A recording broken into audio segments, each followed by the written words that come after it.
Ora bem, muito boa tarde, boa noite a todos, já se pode dizer boa noite. Eu venho fazer aqui um breve rescaldo. Não me vou alongar muito porque eu vou falar melhor, se calhar, na terça-feira do jogo. Posso ainda dar uns retoques nesta partida de grande sofrimento e drama, das partidas mais difíceis que o Sporting teve esta temporada, confesso, o jogo em Barcelos.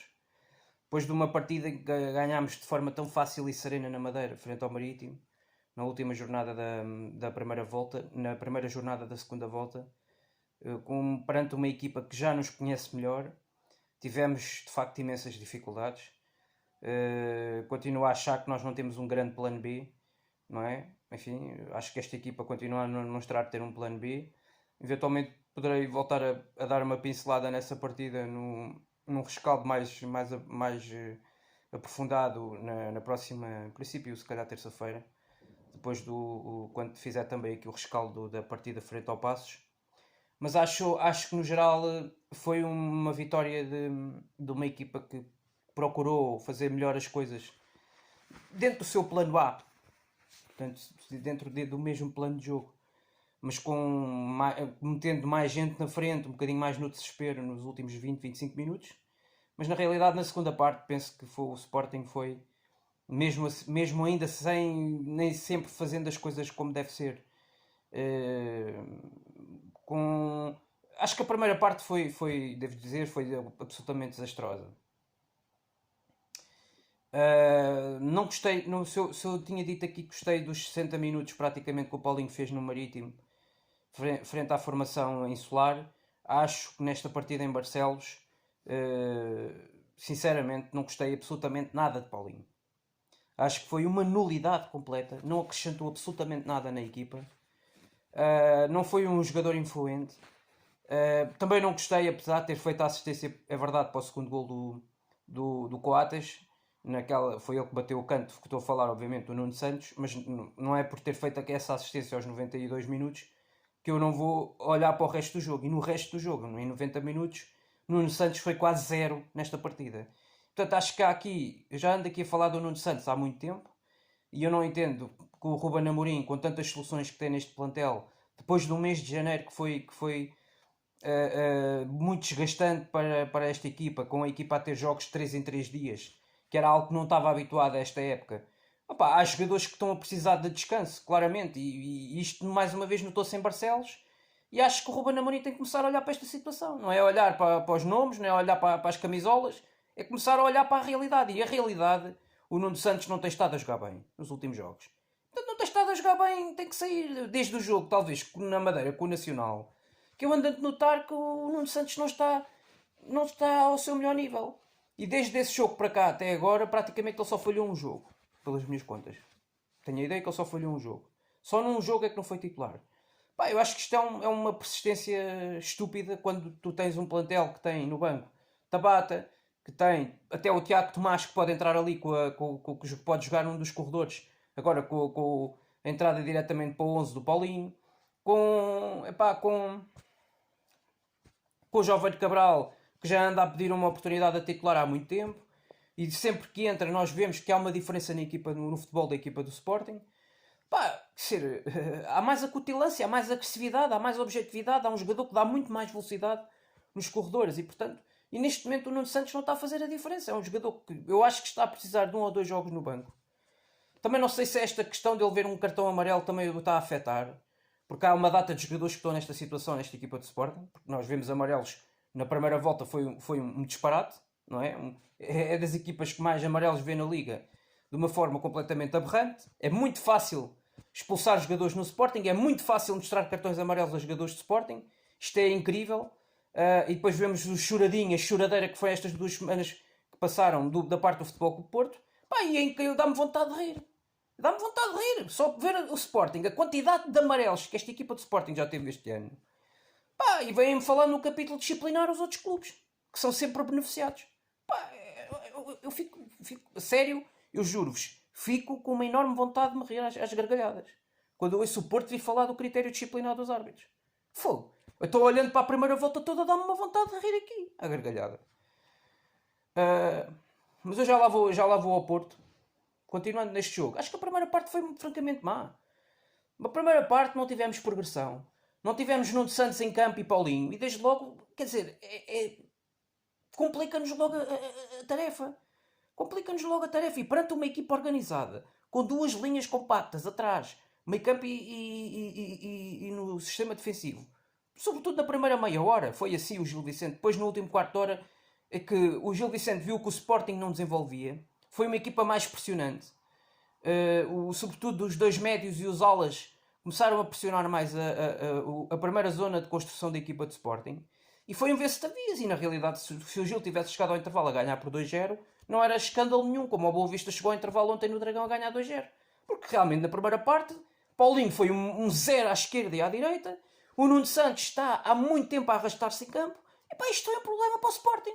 Que em termos ofensivos, na primeira parte foi quase uma nulidade. À exceção de um lance de bola parada que podia ter dado o gol do Coates, logo no início da partida, mas isto foi para aí aos 4 minutos.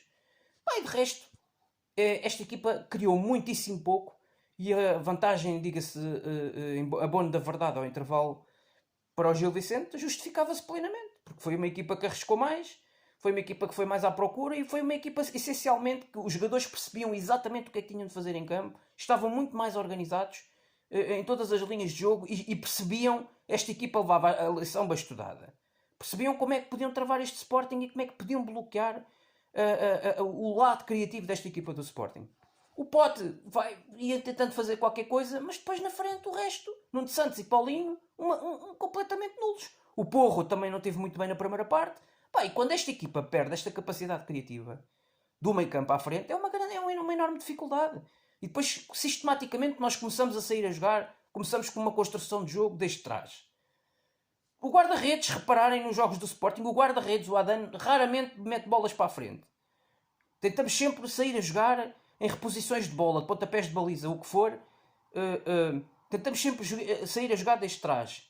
E muitas vezes não ultrapassamos a linha do meio campo ou na linha do meio campo ou um pouco mais atrás perdemos sempre a bola. Na fase de construção, que os adversários começam a perceber como é que podem bloquear o lado criativo desta equipa.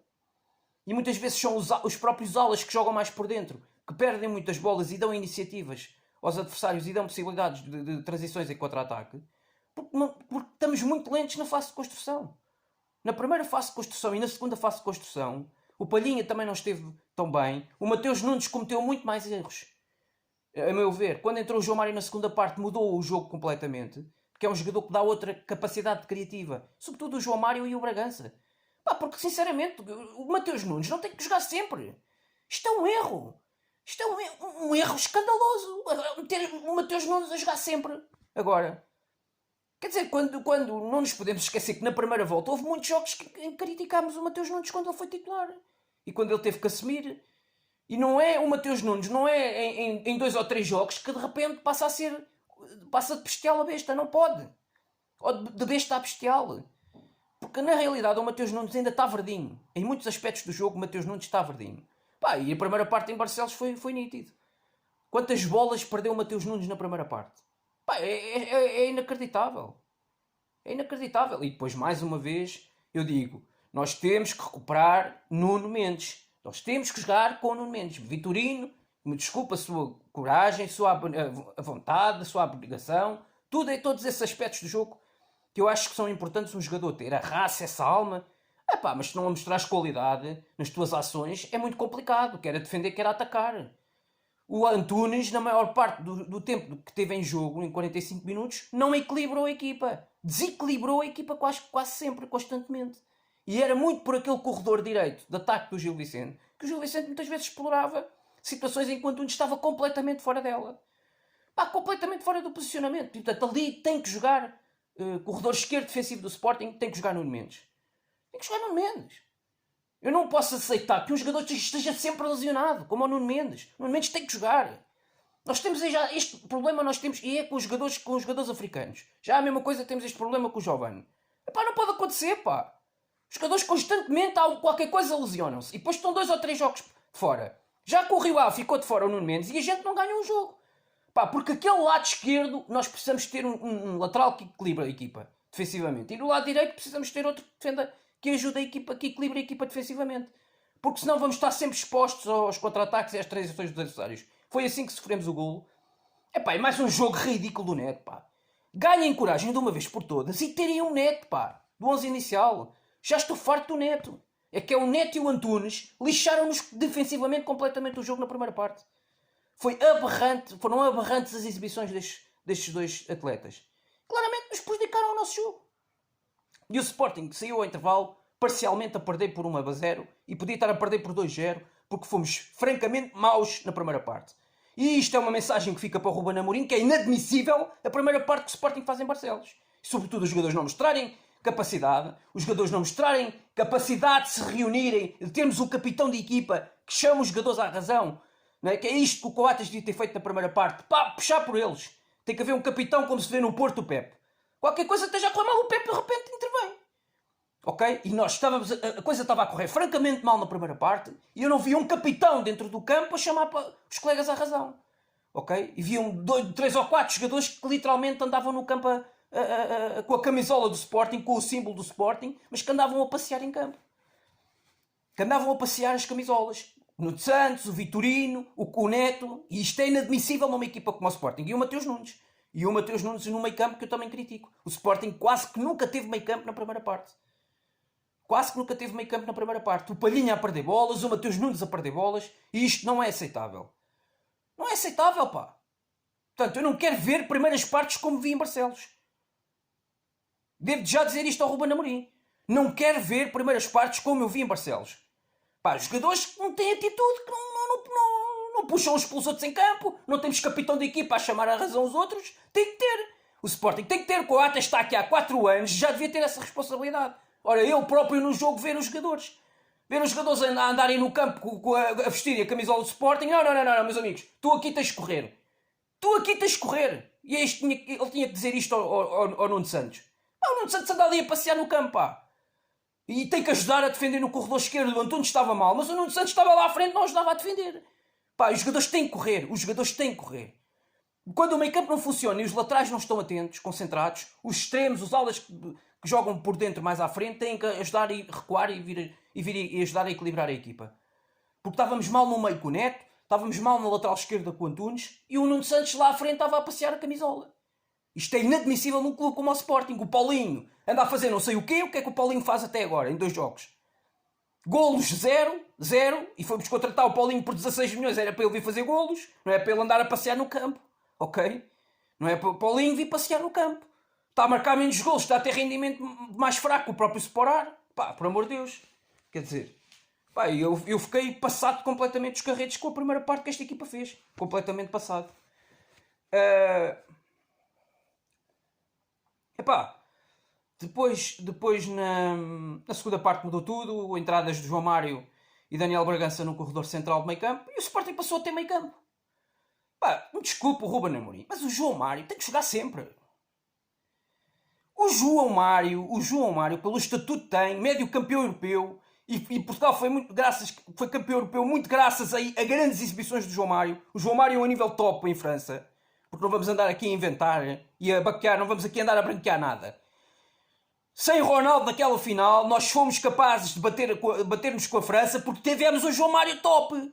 E o João Mário, sempre, em qualquer posição que ele jogue, do meio campo para a frente, é um jogador top. É um jogador top e tem que jogar sempre. Não é o Mateus Nunes, pá. Chega do Mateus Nunes. Quer dizer, estamos a brincar ou quê? O Mateus Nunes ainda tem que comer muito para chegar ao nível do João Mário. O João Mário numa equipa como o Sporting tem que jogar sempre. Sempre. Sempre. Quer dizer, é daqueles jogadores que nós temos no plantel que já tem um estatuto de tal ordem que tem que ser sempre titular. É como o Ronaldo numa Juventus. Pá, tem que jogar sempre. Sempre. Não há cá a volta a dar. Quer dizer, 90 minutos sempre a jogar. Sempre. Não me interessa a idade que ele tenha. Ele tem que jogar sempre com uma equipa como o Sporting, que não tem assim tantas soluções como isso, ok? Pá, e depois o Bragança, que é uma teimosia deste treinador. Entra sempre a 20 minutos do fim. Pá, um jogador que dá esta qualidade no meio. Esta equipa. É um jogador que dá outra capacidade. É um jogador que vê linhas, vê passes, vê desmarcações, mete os olhos onde mete a bola. Mete os olhos, mete a bola. Onde ele mete os olhos, mete a bola. Pá, tem uma capacidade. Quer dizer, A meu ver, nenhum outro médio de Sporting atualmente, neste plantel, tem a capacidade do Bragança. Em termos técnicos, não tem nada a ver, ok? Pá, entre linhas, no corredor central, é outra música. E sobretudo criatividade, que é o que muitas vezes esta equipa precisa no meio. Que esta equipa está a precisar no meio é de criatividade. É um jogador com este perfume técnico, ok? Que não temos com Mateus Nunes, não temos com Palhinha, e com João Mário temos espaços. Mas só João Mário não chega, ok? Só João Mário não chega. E há jogos, como por exemplo o da manhã que vamos ter em casa, que se calhar jogares em casa contra uma equipa organizada e boa, como é o Passos Ferreira, se calhar ali a uma determinada altura do jogo tens que pôr um Bragança, porque é um gajo que tem um outro perfume com bola no pé. E muitas vezes é isso que nós, porque a equipa precisa, que eu acho que esta equipa precisa. E depois chegámos aos golos já numa fase muito difícil para ver, onde já não há racionalidade, há muito mais, enfim, é mais com o coração do que com a cabeça. Naquela fase vamos ser objetivos, aos 83 minutos, 91 minutos, quer dizer, há pouca... Há mais coração do que propriamente cabeça, já não há grande cabeça, não é? Aos 80 e tal minutos, mas chegas ao gol, um excelente pontapé do Coates, é uma excelente anotação. O Coates não teve muito mal no jogo todo. Eu acho que o problema maior foram, na primeira parte, as exibições do Fedal e do Neto. Foram muito mais dessas do que propriamente a do Coates. O Coates depois culmina, ele tinha tido uma semana difícil, tinha morrido um amigo dele que se tinha suicidado nessa semana, lá do Uruguai, e ele teve uma ponta final extraordinária, como aliás já tinha acontecido isto em Famalicão. Eu já tinha feito um gol também em Passos de Ferreira na primeira volta, precisamente do campeonato, há uma volta atrás. Também tinha feito um belo gol na área, num lance na segunda parte. E é um central que tem golo, mas que às vezes falta-lhe mais golo, a meu ver. Acho que é um central que podia fazer muito mais golos, até pela altura, pelo estatuto que ele tem, pela capacidade que ele tem no jogo aéreo. Acho que às vezes até fica a desejar muito mais golos a ele próprio, porque ele tem essa capacidade para, a meu ver, para poder fazer até mais do que aquilo que ele faz em termos das suas ações na área contrária. Depois há aquele segundo gol que é, a meu ver, inacreditável ainda, como é que dizem que não há ali falta sobre Pedro Gonçalves. Ouvi muitos a dizerem que não havia falta sobre Pedro Gonçalves no lance que dá o livre. Só me dá vontade de rir. Sim, quer dizer, de outra forma não posso encarar isto de uma forma séria. Quando me dizem uma coisa destas, um jogador que vai a controlar a bola, o Pedro Gonçalves é inteligente nesse lance. Mas claramente o outro dá-lhe uma pantofada na bota e impede-o de continuar a ter o lance controlado. E portanto é uma falta claríssima. Portanto, e depois o golo, não há falta nenhuma no lance de Coates. Em quantos golos é que já vimos na Europa e aqui em Portugal marcados daquela maneira, com o jogador a apoiar-se nas costas, a saltar e a cabecear? Então o Seferovic, que no Benfica quase todos os golos que marca na Luz são assim, apoia-se nas costas do adversário, cabeceia e faz o golo. Se repararem, o Seferovic esta época no Benfica já fez 3 golos assim. A saltar, o jogador, o Grimaldo, cruza, ele apoia-se nas costas do defesa e faz golo. Ainda com o Belenenses Chade aconteceu isso na primeira volta, aqui na Luz. Mas quantos golos é que já não acontecem assim? Quando é o lance com o Coates na área do Gil Vicente, já encontrou ali uma falta. Já encontrou ali uma falta. Quando é o Seferovic a fazer isto 3 vezes neste último ano e meio, no Benfica, não é golo limpo, é golo legal. Quando é o Coates a fazer isto, é falta. Mas como é que é falta? Sejam sérios, pá. Sejam coerentes. Então se o Seferovic dizem que é uma coisa, que o Coates também tem que ser a mesma coisa. Não podem ser incoerentes, não podem ser irracionais. O que estão a fazer? A analisar a bola. Chega. Disparates. Quer dizer... Portanto, a mim não há falta absolutamente nenhuma. Depois de ver esta época o Benfica a beneficiar de 2 golos marcados desta maneira, com o Seferovic a pendurar-se nas costas dos defesas e a fazer golo, foi com o Farense e foi com o estou-me a lembrar e com o Belenenses Chade, no Estádio da Luz, os 2 jogos em casa. Então para mim o golo do Coates é limpo. Que é exatamente a mesma coisa. E portanto, para mim é um golo absolutamente legal. E o Sporting na segunda parte fez muito mais do que o Gil Vicente por merecer. O Gil Vicente, os jogadores claramente sentiu-se desgastadíssimos na segunda parte, depois de uma primeira parte a um nível muito alto e muito intenso. os jogadores do Gil a darem tudo, mas depois nos segundos 45 minutos, gradualmente, claramente os jogadores caíram em termos físicos e o Sporting acabou por justificar a ganhar. Teve ainda um lance na área que o Tiago Tomás podia ter feito mais um golo. Enfim, há lá mais outro lance ou mais um ou outro lance que claramente pode acontecer mais um golo da parte da equipa de Sporting. E portanto eu penso que a vitória acaba por se ajustar à equipa que na realidade mais procurou na segunda parte. O Coates também tem esse lance na primeira parte, podia ter dado o golo, que ele não acertou bem na bola. Se acertasse provavelmente a bola ia para a baliza, e ele fazia um golo se calhar até muito parecido com o golo que ele faz do empate aos 82 minutos. Embora nesse primeiro lance, no início do jogo, ele tivesse mais pernas pela frente do que no outro lance. E depois, no geral, penso que acaba por ser uma vitória justa do Sporting, num Sporting muito mais intenso, mais pressionante, numa segunda parte em que entraram João Mário e Bragança pelo corredor central, que dão outra capacidade com bola no pé, dão outro critério na capacidade de passe, na capacidade de conseguir de ultrapassar linhas, na capacidade como conseguem furar com bola no pé, porque têm uma capacidade de drible completamente diferente, quer de Palhinha, quer de Mateus Nunes no corredor central. Mais criatividade, mais magia, mais imprevisibilidade, mais imprevisibilidade, mais criatividade.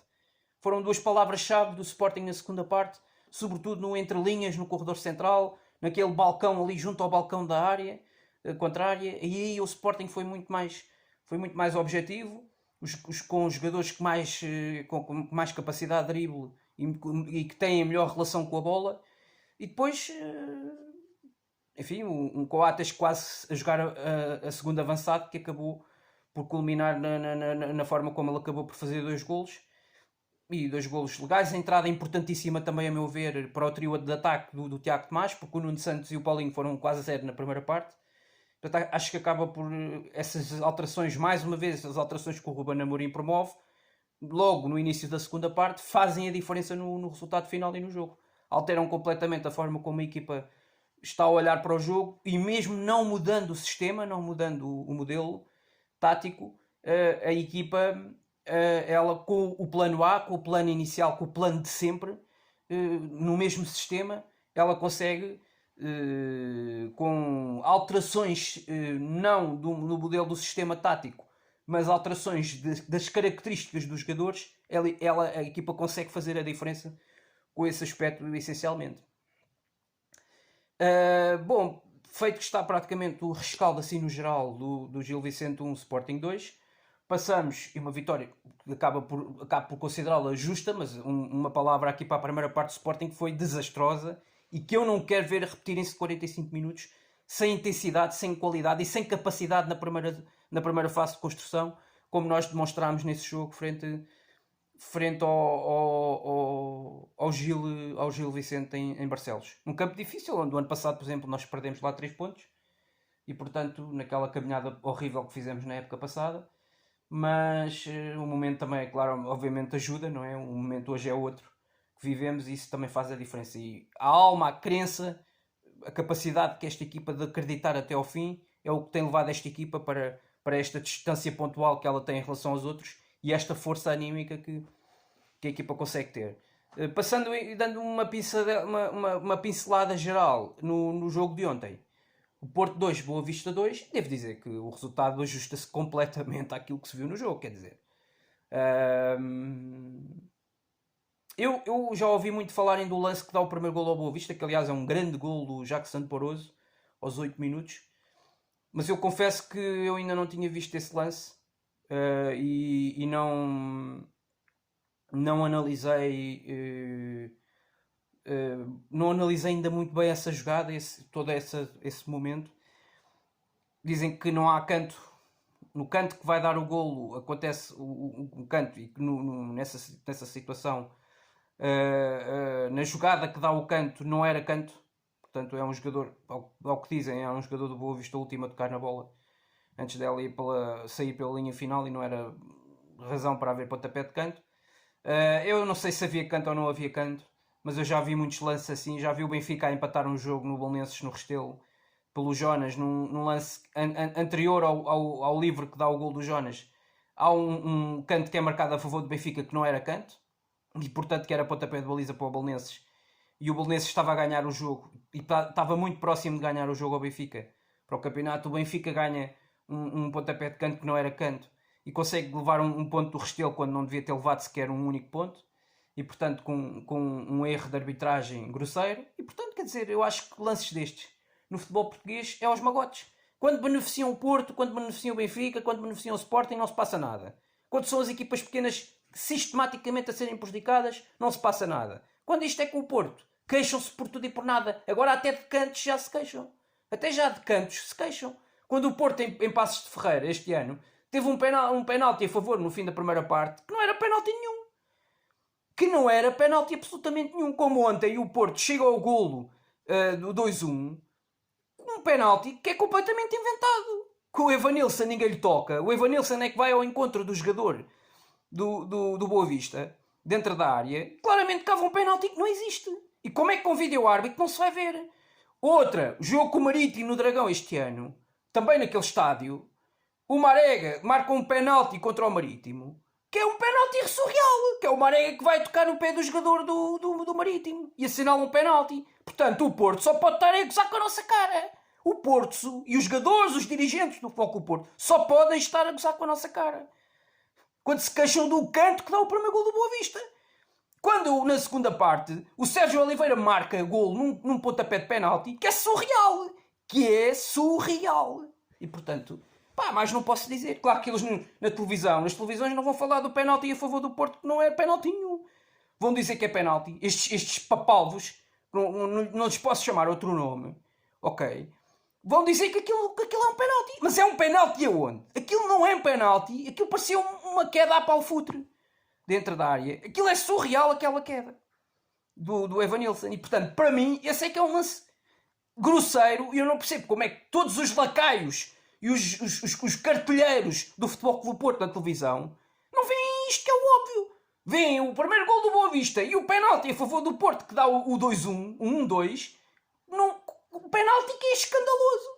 Quer dizer, um penalti que não existe em lado nenhum. Quer dizer, e portanto,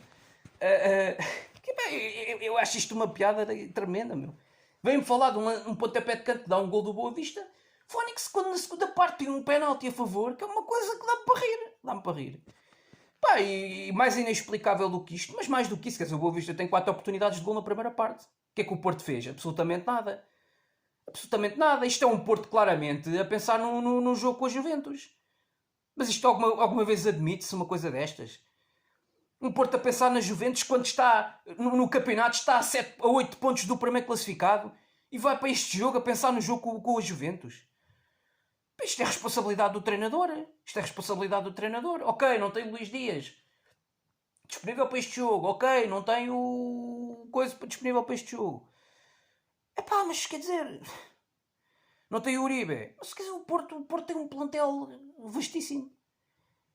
O que é que estava a fazer o Grujic na primeira parte no banco? Para jogar o João Mário e o Fábio Vieira. Ainda por cima 2 jogadores fora das posições. Um é médio criativo, o outro é extremo. A jogarem no duplo pivô do meio campo, com o Sérgio Oliveira. Uma coisa completamente sem sentido. O Otávio sentado no banco a fazer o quê? Quer dizer, isto é um Porto a poupar, o Zaidu sentado no banco a fazer o quê? Que é o lateral que ainda assim neste atual plantel do Porto é um dos poucos que dá maior capacidade de explorar a profundidade e de explorar os lances laterais. Quer dizer isto vai meter a jogar. Eu nem sei quem é que foi o lateral esquerdo da primeira parte do Porto. Quer dizer, nem consegui perceber às tantas. Acho que foi o Sarre. Foi o Sarre, o lateral esquerdo, e nos centrais jogou o Diogo Leite. Quer dizer, eu não entendo como é que o Diogo Leite é titular no Porto. Vou ser muito sincero, eu não sei como é que o Diogo Leite é titular no Porto. E o Porto jogou o Diogo Leite porque acho que não jogou o Mbemba. Acho que o Mbemba também era uma ausência importante que notou-se na defesa do Porto.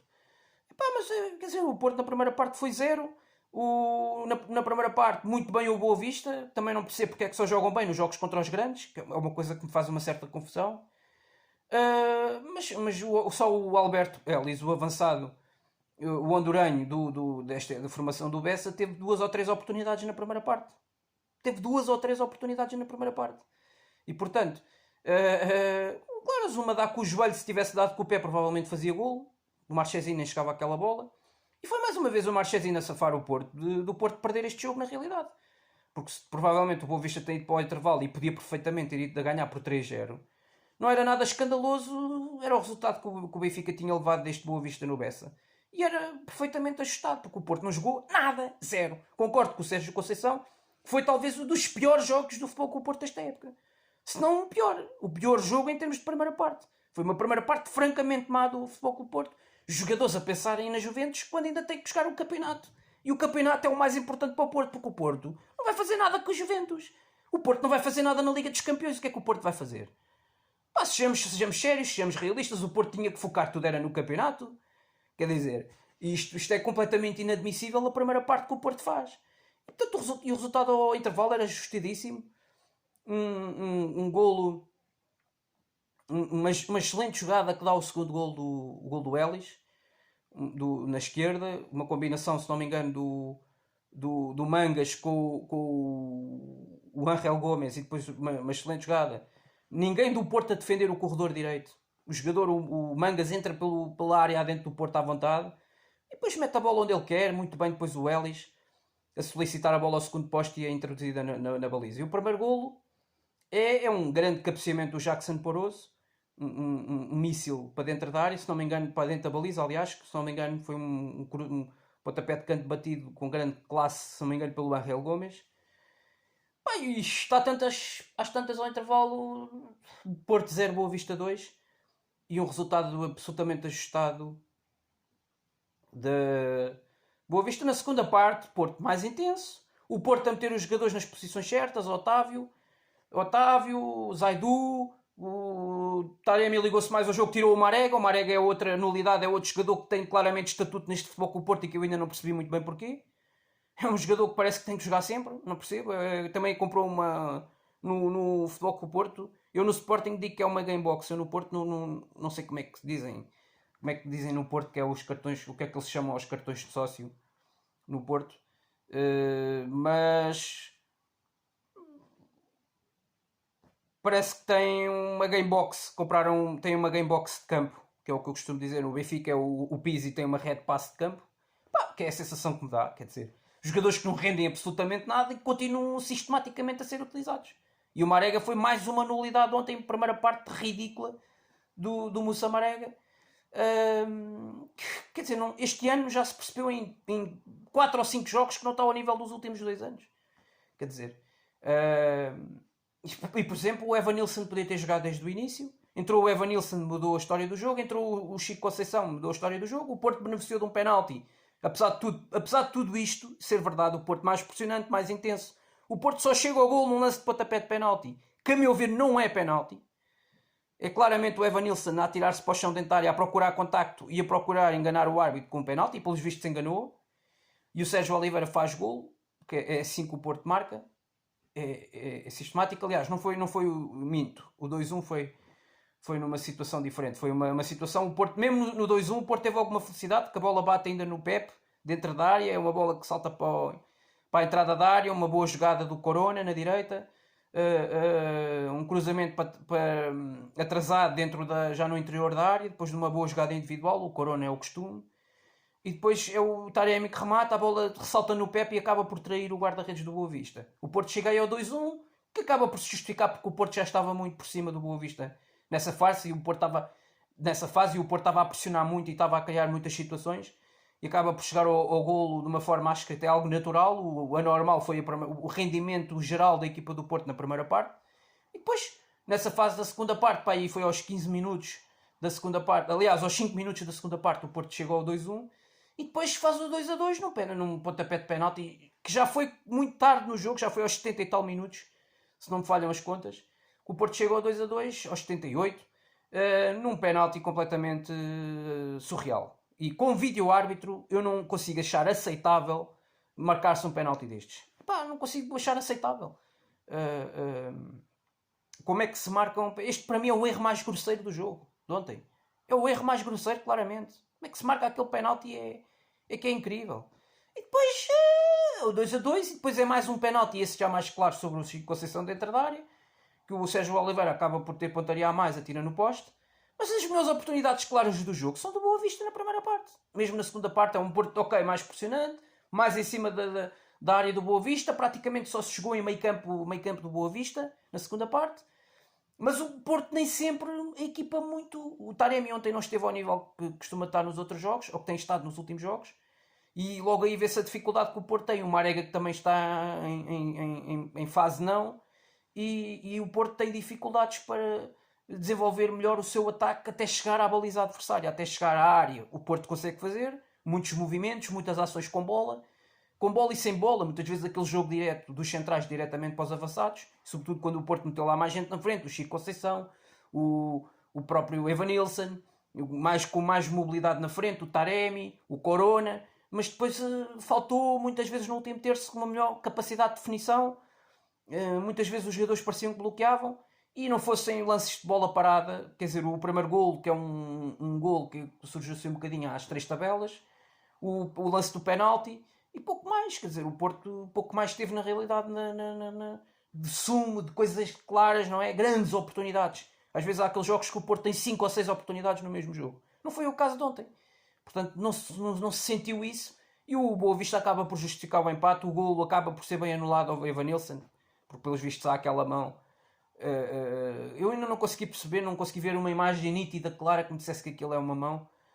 Mas é mais um jogo em que o Porto empata 2-2 que com 2 erros, se calhar, do árbitro, o pontapé de canto dá o gol do Boa Vista e o penalti marcado a favor do Porto, aquela falta hipotética sobre o Evanilson, que para mim não é falta nenhuma. E portanto, acho que o resultado acaba por ser justo no final e o VAR acaba por anular o golo, parece muito bem ao Futebol Clube do Porto.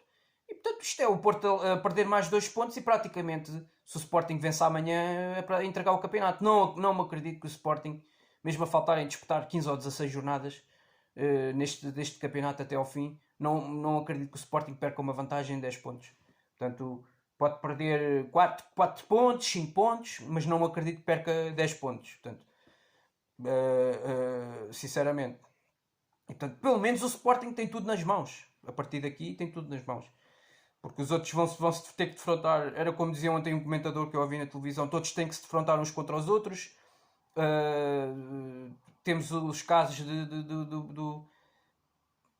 do Porto vai à Luz, o Benfica vai a Braga, o Sporting joga com o Benfica, e o Sporting, quando for à Luz, já estamos quase na penúltima jornada, já está o campeonato a acabar. E portanto, se calhar nessa altura, se as coisas continuarem assim, se calhar o campeonato já está encontrado o campeão, quando o Sporting for à Luz. E portanto, esse jogo até pode já nem servir de grande coisa para a resolução desta história deste campeonato. E portanto, eu acho que, e devo dizer, se o campeonato for para o Sporting, é um campeonato absolutamente justo, porque tem sido, no geral, foi até agora a melhor equipa. Foi a melhor equipa e foi a equipa que desenvolveu o melhor futebol.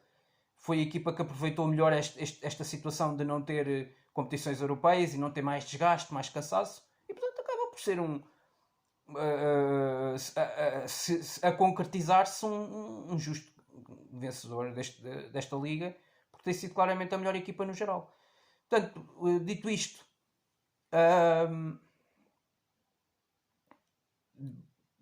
passo desde já a desejar a todos uma boa semana, um bom início de semana para todos.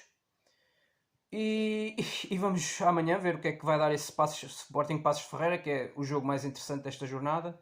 O Braga há pouco ganhou, venceu nos Açores, num campo dificílimo, por 1-0 com um grande gol do Borja. Reforço agora de inverno, que foi incluído no negócio do Paulinho e já marcou um grande gol, já quase que pagou aquilo que custou ao Braga, a dar estes 3 pontos importantíssimos ao Braga. O Braga está a 1 ponto do Porto, lá está. E o Porto neste momento terá que se preocupar mais até com a luta pelo segundo lugar do que propriamente com o primeiro lugar e com o título, porque os milhões da Liga dos Campeões são muitíssimo importantes e o terceiro lugar já não dá acesso direto à Liga dos Campeões. E portanto o Porto a partir de agora não tem margem de erro, assim como não tem margem de erro Benfica nem Braga. E portanto acho que o Sporting a esse nível tem uma almofada muito maior já de diferença para os outros para gerir daqui para a frente do que os outros. Os outros estão sempre muito mais pressionados a cada jornada que passa, e a perderem pontos como perdem, a coisa ainda fica muito mais complicada. Portanto, uma boa semana que desejo para todos e saudações leoninas a todos. Salve!